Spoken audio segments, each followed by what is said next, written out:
Puente. Una máquina bastante buena, sí admitió. Hasta llega a ser bastante dócil, una vez que le has limado los dientes. Sobre todo si no le proporcionas movilidad, o acceso a otros circuitos, sí, bastante dócil.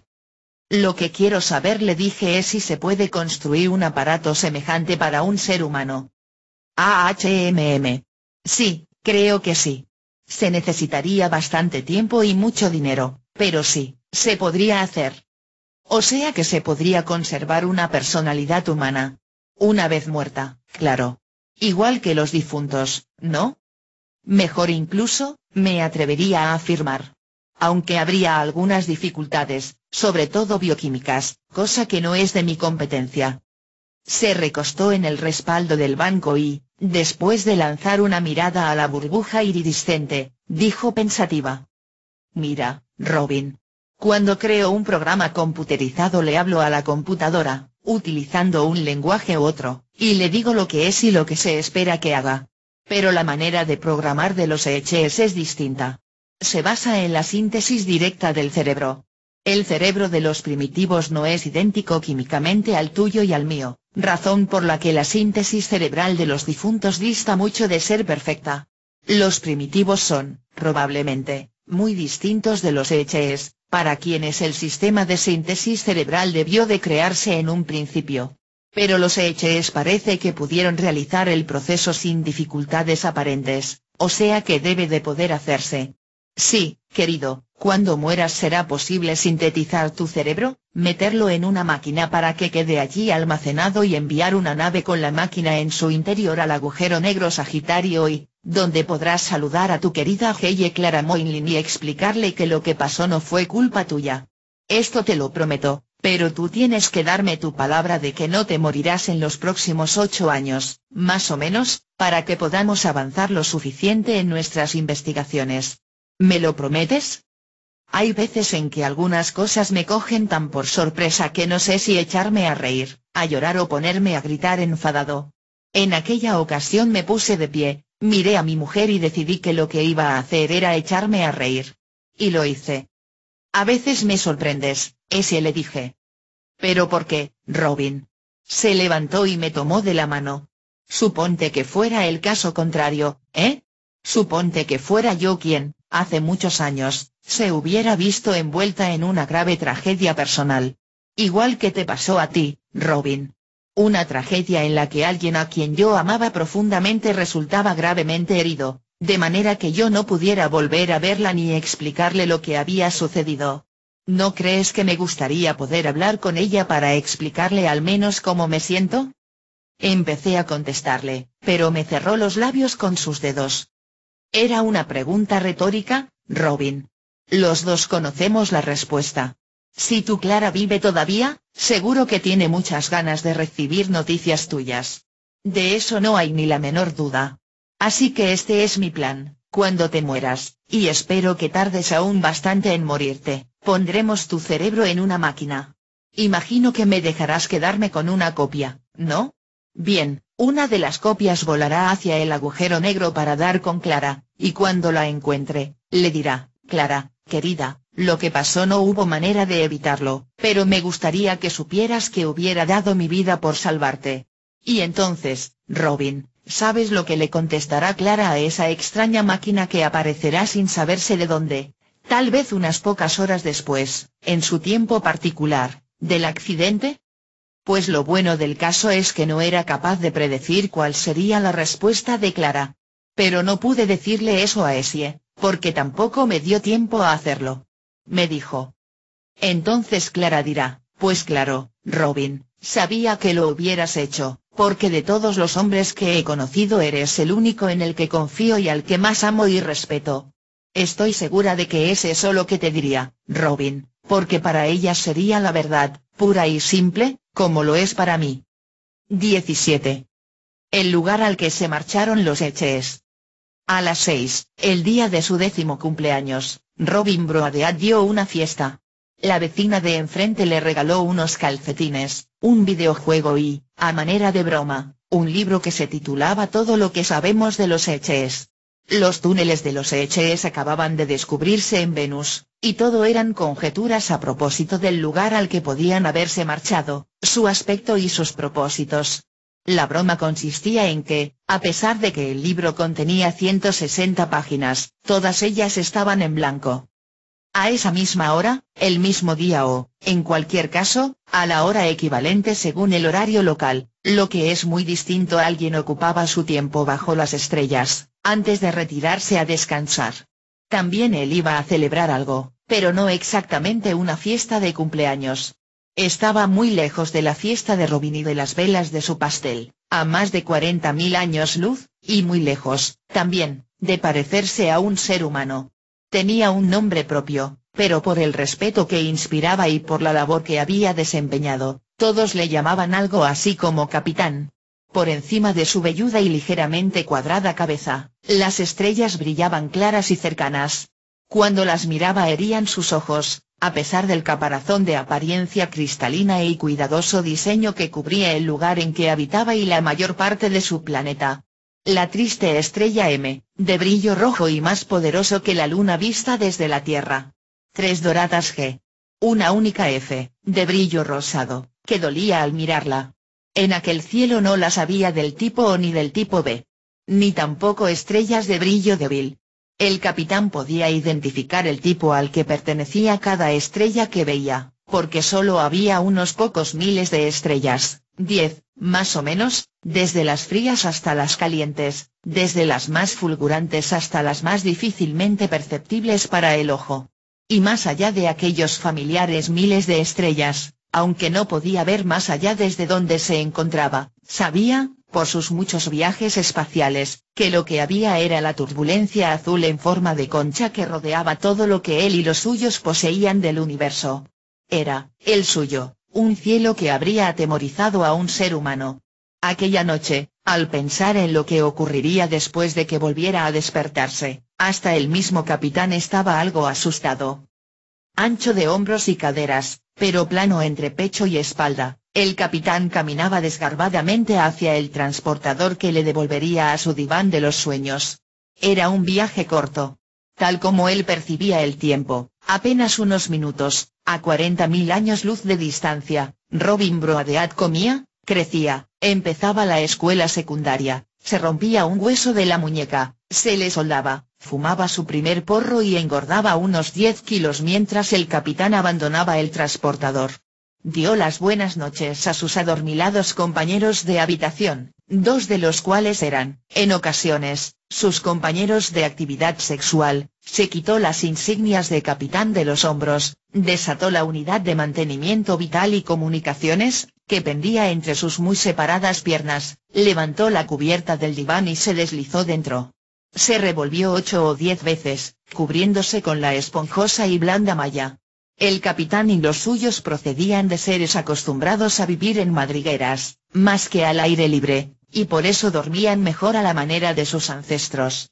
Cuando se sintió cómodo, alargó su huesuda mano para bajar la cubierta y cerrar el caparazón del diván. Como lo había hecho toda su vida. Como hacían los suyos para dormir bien. Ya que habían movido a las mismísimas estrellas para cubrirse con ellas después de decidir que les era necesario, a todos ellos, dormir un sueño muy largo e inquietante. De todas formas, la broma que contenía el libro que le habían regalado a Robin Broadeat quedaba un tanto empañada por el hecho de que, en realidad, no era del todo cierto lo que decía. Algo sí se sabía en relación a los Eches. Estaba claro que en ciertos aspectos eran muy distintos de los seres humanos, pero en otros aspectos muy significativos, eran iguales. En la curiosidad, por ejemplo. Solo un acentuado sentido de la curiosidad podía haberles llevado a visitar lugares tan extraños y tan remotos. En la tecnología, por ejemplo. La ciencia Eche no era igual a la humana, pero descansaba sobre los mismos principios de termodinámica, las mismas leyes de movimiento, los mismos extremos mentales que iban desde la pequeñez hasta la inmensidad, desde la partícula atómica al universo en conjunto. Similar era también la química de sus organismos, respiraban un aire parecido y comían alimentos compatibles con la dieta humana. Lo verdaderamente vital en relación a los EHs y que todo el mundo sabía o esperaba o adivinaba era que, cuando se pensaba en ello, no eran en absoluto diferentes de los seres humanos. Tal vez unos milenios por delante en materia de civilización y conocimientos científicos. Quizá ni eso. Y al pensar o adivinar así, la gente no se equivocaba. Menos de 800 años transcurrieron entre la primera vez en que una tripulación EHE se atrevió a probar la cancelación de masa como medio de transporte y la época en que sus expediciones peinaron la mayor parte de la galaxia. Mientras tanto, en África, uno de los antepasados de la tuerta se inclinaba inquisitivo sobre el hueso de antílope que le había dado su madre, preguntándose qué hacer con él. 800 años, pero ¿qué años? Los EHs experimentaron una explosión demográfica. Fueron 1000 millones. Después 10, y después, 100. Construyeron vehículos que se desplazaban sobre ruedas con los que exploraron la poco acogedora superficie de su planeta, y en menos de 2 generaciones, saltaron al espacio en sus cohetes. Unas pocas generaciones más tarde se encontraban explorando los planetas de las estrellas más próximas. Aprendieron a medida que iban avanzando. Desarrollaron máquinas de gran tamaño y de fina sutileza, estrellas de un neutrón en el interior de un aparato que medía gravedades, un sistema de detección de microondas de 1 año luz de alcance, con el que localizar las galaxias que se aproximaban a su límite.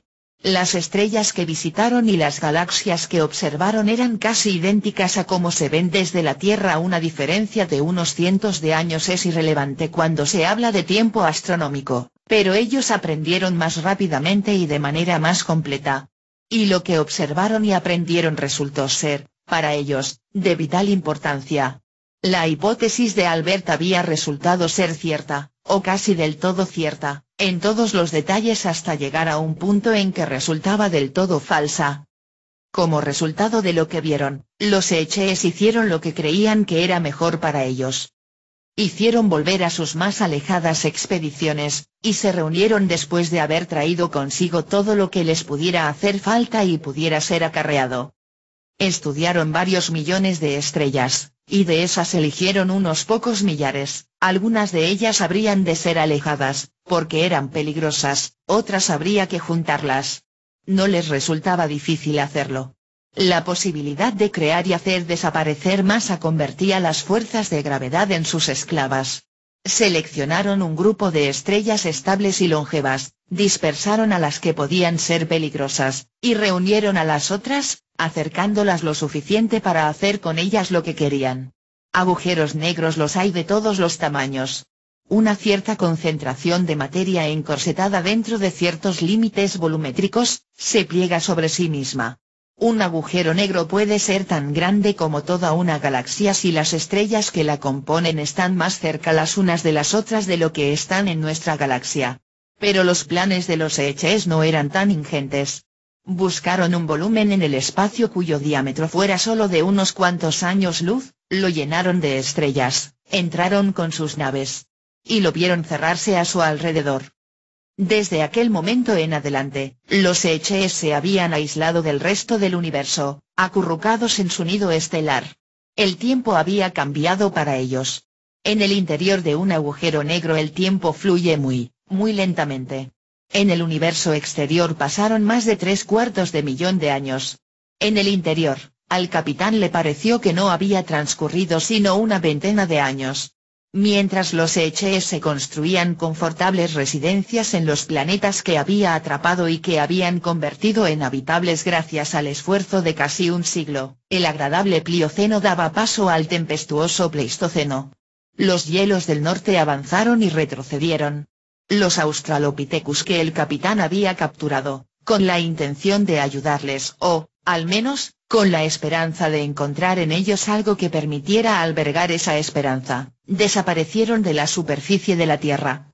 El suyo había sido un experimento fallido. Aparecieron los pitecantropos, desaparecieron también. Lo mismo sucedió con el hombre de Heidelberg, y con los hombres de Neandertal. Se desplazaron en la dirección que los hielos les indicaban, de norte a sur inventando herramientas, aprendiendo a enterrar a sus muertos y a convocar sus espíritus mediante círculos de cuernos de animales. Aparecieron brazos de tierra que unieron los continentes y que volvieron a desaparecer debajo de las aguas. Por encima de algunos de estos brazos de tierra se desplazaron algunas tribus de atemorizados asiáticos que, procedentes de su continente de origen, descendieron desde Alaska hasta el Cabo de Hornos, mientras otra rama de la misma raza permanecía en su zona natal, desarrollando grasa alrededor de sus pulmones con la que combatir el frío polar. Las criaturas que el capitán alimentaba en los túneles de Venus, mientras él y los demás miembros de su equipo observaban la Tierra para elegir al grupo de primates más prometedor, no habían acabado de desarrollarse cuando el Homo sapiens descubrió las aplicaciones del fuego y de la rueda. Y el tiempo seguía pasando. Cada latido del corazón doble del capitán duraba lo equivalente a medio día en el universo exterior. Cuando los sumerios descendieron de las montañas en que vivían para inventar la ciudad en la llanura persa, el capitán fue invitado a participar en la próxima conferencia anual. Mientras preparaba su lista de invitados, Argón edificaba su imperio. Mientras daba instrucciones a sus computadoras en relación al evento, un grupo de temblorosos hombres daban forma a unas rocas azuladas para levantar Stonehenge. Colón descubría América mientras el capitán supervisaba los cambios y las cancelaciones de última hora, terminaba su cena al tiempo que los primeros cohetes de los hombres orbitaban el planeta, y decidía estirar las piernas antes de retirarse a descansar en el mismo instante en que un sorprendido explorador descubría los túneles de Venus. Mientras Robin Broadeat crecía, llegaba a la adolescencia, viajaba a Pórtico y desde Pórtico, se descubría la factoría alimentaria y Robin se hacía cargo de su exploración, el capitán descabezaba un sueño. Se medio despertó coincidiendo con la partida del equipo Erterhol menos de una hora, según su propia medida del tiempo y siguió durmiendo mientras ellos realizaban su viaje de más de 3 años y medio. A fin de cuentas, el capitán era aún relativamente joven. Le quedaban algo así como el equivalente a 10 años de vida activa e intensa todavía, aproximadamente 250.000 de años según el tiempo del resto del universo. El propósito del encuentro anual era reconsiderar la decisión de los Eches de retirarse al interior del agujero negro y contemplar qué otras posibilidades tenían a su alcance. Fue una reunión breve. La mayoría de las reuniones de los Eches lo eran, salvo en el caso de las reuniones que tenían como fin el disfrute de la vida social, la mediación de las inteligencias artificiales ahorraba tanto tiempo que el destino de un mundo podía decidirse en cuestión de minutos. Se decidieron muchas cosas. Había inquietantes noticias. La estrella del tipo F que habían incluido, con cierta reticencia, en su refugio, mostraba ciertos síntomas que podían interpretarse como indicadores de reciente inestabilidad.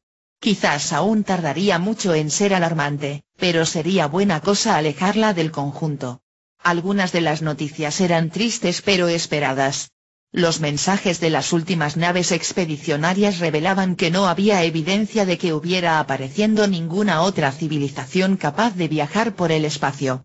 Otras se sabían ya de antemano.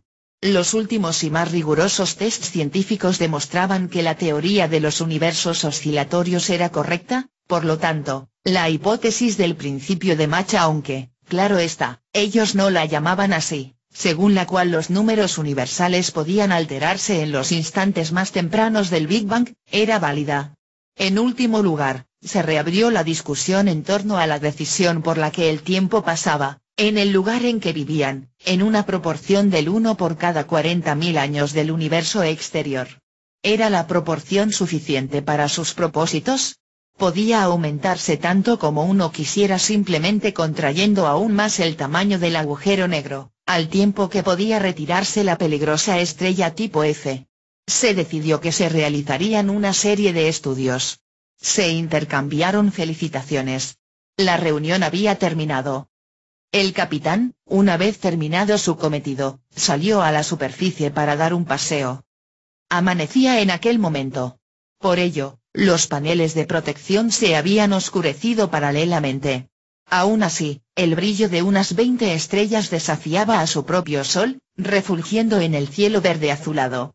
El capitán bostezó desmesuradamente, pensó en desayunar pero finalmente se decidió por un descanso. Se sentó perezosamente bajo la tamizada luz solar, pensando en la reunión y en todo lo que la había rodeado. El parecido entre los Echees y los seres humanos era suficiente como para que el capitán se sintiera algo decepcionado por el hecho de que las criaturas que él en persona había elegido y trasladado al artefacto no habían colmado sus esperanzas. Claro que tal vez podrían hacerlo en el futuro. Las naves de los equipos de expedición llegaban cada 1 o 2 años siempre según el cálculo temporal Echee, lo que en términos humanos correspondía a más de 50.000 años, y una civilización podía despertar en ese lapso. Incluso en el supuesto de que su propio proyecto fracasara, había otros 15 o 16 en la galaxia en los que se había vislumbrado la posibilidad de que los seres en cuestión llegaran a desarrollar vida inteligente. Pero la mayoría de esos otros seres no estaban tan desarrollados como sus Australopithecus. El capitán se recostó en su asiento ahorquillado, bajo cuyo ángulo su unidad de mantenimiento vital pendía cómodamente, y oteó el cielo. ¿Cómo podrían saber en qué momento aparecerían ellos? Se preguntó. ¿Se abriría el cielo en dos? Bobo, se reprochó. ¿O acaso la fina concha que constituía su agujero negro se desvanecería sin más? Tampoco eso era demasiado probable. Pero si aparecían, dondequiera que fuese que lo hicieran, los Echees lo sabrían. Porque la prueba estaba allí. Y la prueba de ello no era comprensible únicamente para las mentes de los Echees. Si alguna de las razas con las que estaban experimentando llegaba a alcanzar un alto grado de conocimiento tecnológico y de civilización, sin duda también iban a darse cuenta de ello. Iban a darse cuenta de que se estaba registrando un desplazamiento de la radiación cósmica 3K, de naturaleza anisotrópica. Los humanos habían sido ya capaces de detectarlo, pero no habían conseguido todavía interpretar semejante hecho. La física teórica había demostrado que los números fundamentales que habían hecho posible la existencia de vida, podían ser alterados. Los humanos acababan de saberlo, pero no estaban del todo seguros. Las sutiles evidencias que habían puesto de relieve que algunas de las más lejanas galaxias estaban perdiendo su natural tendencia a expandirse, mostraban ahora que algunas de ellas habían empezado ya, de hecho, a contraerse. Esto estaba más allá de las posibilidades de observación de los seres humanos, pero solo era cuestión de décadas, tal vez, el que pudieran advertirlo. Cuando estuvo claro para los Echees no solo que el universo podía destruirse para remodelarlo, sino que de hecho, alguien había empezado a hacerlo en algún lugar, quedaron anonadados. Por más que lo intentaran, no podían decir de quién se trataba, ni dónde ese alguien podía encontrarse. Pero de lo que sí estaban seguros los Echees era de que no deseaban tener que enfrentarse a ellos. Por eso, el capitán y los demás Echees se habían deseado mutuamente suerte y acierto en sus respectivos experimentos y observaciones. No solo por cuestiones de educación y protocolo. No solo por interés profesional. Sino porque era mucho lo que dependía de sus experimentos y observaciones. Si algunas de las razas que los Echees habían sometido a observación había llegado a desarrollarse de verdad, a aquellas alturas debían de poseer ya una tecnología considerablemente avanzada. Podían estar encontrando los rastros que los mismos Echees habían ido dejando tras de sí, y debían de estar bastante atemorizados de ser así, supuso el capitán. Intentó sonreír para sí al pensar que aquellas razas eran a los Echees lo que los propios Echees eran a ellos, a los otros. Fueran ellos quienes fueran. Por lo menos, se dijo tristemente el capitán, cuando ellos aparecieran para volver a ocupar el universo que habían remodelado a su antojo, tendrían que vérselas con las otras razas antes de dar con los Echees.